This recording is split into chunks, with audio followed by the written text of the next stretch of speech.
काम करते हैं वो अपना रिपोर्ट कार्ड लाते हैं, गारंटी कार्ड नहीं लाते। इनके दिल में जो खौफ था कमरुल इस्लाम का उसको कायम रखेंगे। ये खौफ नहीं है, ये हमदर्दी है जो करा रहे हैं। इनके दिल में जो खौफ था कमरुल इस्लाम का उसको कायम रखेंगे। ये खौफ नहीं है, ये हमदर्दी है जो करा रहे हैं। ये उनका खौफ अब नॉर्थ के कांग्रेसियों में आ गया है, जिसमें खरगे का है, प्रियंक खरगे का है, प्रियंक खरगे, शरण प्रकाश पाटिल। और यहाँ लिखा हुआ है कि राम मंदिर कंस्ट्रक्शन करने के लिए चंदा जमा कर रहे हैं। लोग पूछ रहे नीचे क्या कांग्रेस को देना, क्या बीजेपी को देना। कौम से एक अदबाना गुजारिश करता हूं कि मेरी माँ बहनों, मेरे भाइयों, अब वक्त आ गया है। तुम लोगों ने, आप तमाम लोगों ने कई मरहलों से गुजरा है पिछले 5 साल में।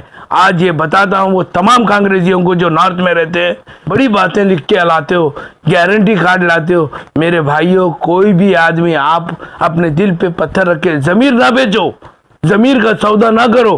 अब वक्त आ गया है, जमीर को जगाओ, लाओ सामने।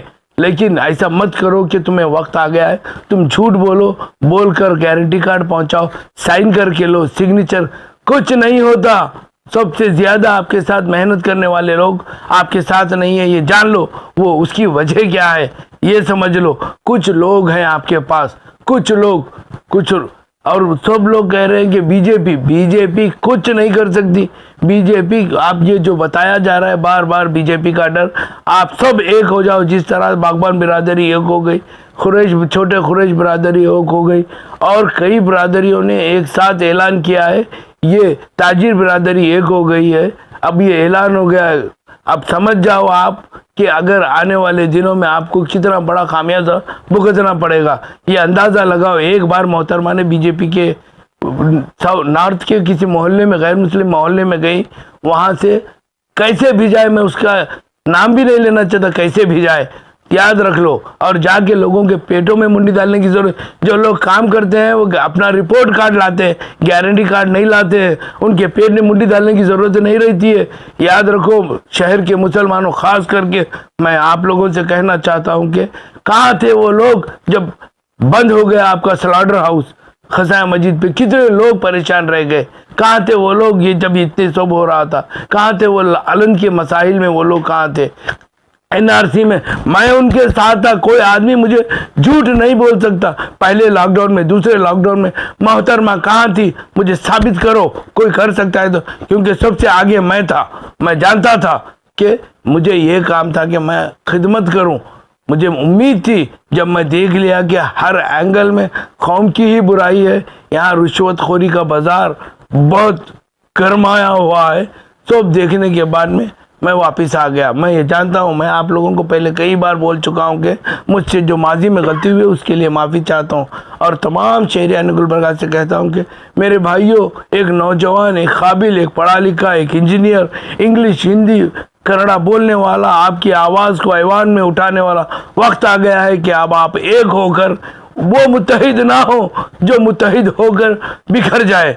अब ये मुत्तहिद हों कि नासिर हुसैन उस्ताद की तरफ दौड़े। और याद रखें, ये एक ऐसा शख्स है आने वाले। और मैं कुछ बात भूल गया था, उसे याद दिला दूँ।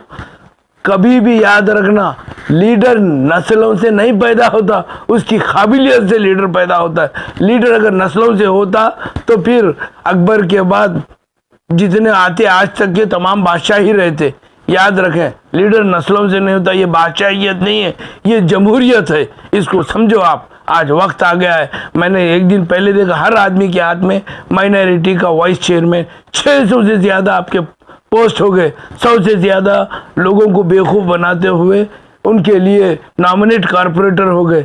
अल्लाह का खौफ करो, किसी को धोखा देना, अभी तो जीते नहीं हो, अभी धोखा दे रहे हो कि भाई आपको नॉमिनेट कॉरपोरेटर, आपको चेयरमैन बनाएंगे। नामुमकिन जो काम है वो बताइए। आप बड़ी बड़ी बातें ना करो, तमाम लोगों को हकीकत से वक्फियत रखो। इंशाअल्लाह बिज़निल्लाह अल्लाह सुब्हानहू व तआला सच का साथ देगा। इंशाअल्लाह एक बहादुर को उसकी जीत उसे दे के दिला के रहेगा, और ये तमाम कौम उनके साथ रहेगी। मैं मेरी बातों से किसी का दिल दुखा है, दिल चकनी हुए तो उनसे मैं माजरत खा हूँ। और उम्मीद करता हूँ मेरी माँओं, बहनों, मेरे भाइयों, मेरे दोस्तों से, मेरे बुजुर्गों से इंशाअल्लाह बिज़निल्लाह वो खास करके रोज़ सुबह को उठकर आप हर हाल में 10 तारीख की सुबह को जेडीएस को नासिर हुसैन उस्ताद को वोट देकर आने वाले 25 साल तक 50 साल जब तक हयात रहेगी उनकी, इंशाल्लाह उन्हें एमएलए बनाते रहे। वो आपके लिए, मैं ये नहीं कहूँगा कि उन्हें मैं आपको एक खायद दे रहा हूँ, मैं ये कहूँगा कि खादिम दे रहा हूँ। ये मेरी बात का यकीन करें, वो एक खादिम है, खायद नहीं। याद रख ले आप। मेरी एक छोटी सी रिक्वेस्ट है, इंशाल्लाह अल्लाह ने चाहा आपको ये बोलते बोलते अपनी बात को ख़त्म कर दूंगा कि कांग्रेस ये चाहती है कि अगर मोहतरमा हार जाती है तो यहाँ से मुसलमानों का सुपड़ा साफ हो जाता है। इसके बाद कोई गैर मुस्लिम करोड़पति को ला के बिठाते हैं, फिर आपको उसके आगे झुकना पड़ेगा। इससे पहले कि आप फैसला कीजिए आज कि हम नहीं, एक खादिम ले आएंगे जिसे हम आने वाले सालों में कायद बनाएंगे इंशाअल्लाह। इनके दिल में जो खौफ था कमरुल इस्लाम का, उसको कायम रखेंगे। ये खौफ नहीं है, ये हमदर्दी है जो करा रहे हैं। ये खौफ, ये उनका खौफ अब कांग्रेसी गुलबर्गे के नॉर्थ के कांग्रेसियों में आ गया है, जिसमें खरगे का है, प्रियंक खरगे का है, शरण प्रकाश पाटिल का। एक बात चलते चलते बता दूं कि बहुत सी बातें कर रहे हो कांग्रेस पार्टी, ऐसा वहाँ पे जेडीएस का ये है, ये ज़रा सा गौर करके देखे। इसमें दिखाया जाता है कि मैं आपको बताता हूँ, ये देखिए प्रियंक खरगे, शरण प्रकाश पाटिल, और यहाँ लिखा हुआ है, ये देख लीजिए, राम मंदिर हाँ कंस्ट्रक्शन करने के लिए ये लोग चंदा दे रहे हैं। ये देख लीजिए, चंदा जमा कर रहे हैं। लोग पूछ रहे नीचे क्या कांग्रेस को देना क्या बीजेपी को देना, यहाँ पे लिखा हुआ है। अगर होना है तो जाके आप प्रियंक खरगे के ट्विटर अकाउंट से ये निकाल सकते हो। अंदाजा लगाओ, ये वो लोग हैं जो कट्टप्पा है, ये कट्टप्पा है, याद रख लो। ये दिख रहे नहीं है, बोलते नहीं है, ये कट्टप्पा है, ये याद रखो। और ये जितने लोग यहाँ पे आजकल अपने आप को बहुत बड़े लीडर साबित कर रहे हैं, उनके बारे में आप गौर से सुने। आने वाले दिनों में आपको, आपकी औलाद को, आपकी नस्ल को, तमाम लोगों की हिफाजत करना है या उनकी तमाम तालीम और हर चीज़ के अखराजात उठाना है तो इंशाल्लाह कुमार स्वामी सीएम रहेंगे। इंशाल्लाह आने वाले दिन में नासिर हुसैन उस्ताद एमएलए रहेंगे, आप लोगों को तमाम सहूलतें फराहम करेंगे। मैं अल्लाह से दुआ कहूँ, या अल्लाह मेरे उस भाई नासिर हुसैन उस्ताद के कांधों में इतना दम दे कि इस कौम की, इस मिल्लत की तमाम बोझ अपने कांधों पे उठा सके। आमीन। सलाम अलैकुम रहमतुल्लाहि व बरकातहू।